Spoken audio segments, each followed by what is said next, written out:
DXDC Radyoman Report. Pipila sa mga kalisdanan karon sa mga investigador kay nag-inusara lang sa panimalay ang brutal nga gipatay ug gikawatan nga kanhi government employee mismong sa sulod sa balay niini sa Deca Homes, Talomo, Bago Galera, Davao City. Sa interview sa RMN Davao kang Police Major Romeo Mapano Jr., Station Commander sa Balyok Police Station, wala pa'y mga eyewitness ug walay CCTV ang balay sa 57 anyos nga biktimang si Lilian Nieva.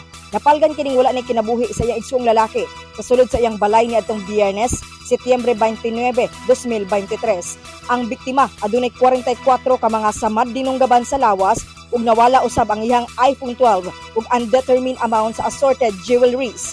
Adunay mga timailhan sa lawas niini nga nisukol ug nanagang pa ang biktima aron masalbar ang iyahang kinabuhi.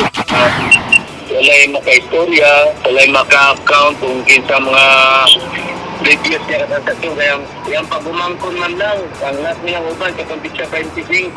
Ang iyang ito na lalaki, ang last niyang contact pitsa 27. Para na yun siya yung balayan ng ikirapit. Gibot nga gimapanaw nga gilantaw nila nga ana sa duha ka mga suspect ang nihimo sa krimen ug adunay posibilidad nga kaila ra kini sa biktima. Sigon niini nga walay forcible entry sa balay nga nakita ang mga investigador. Kasama mo sa balita ug serbisyo publiko. Radyoman ay ni Ginita, Tatak RMN.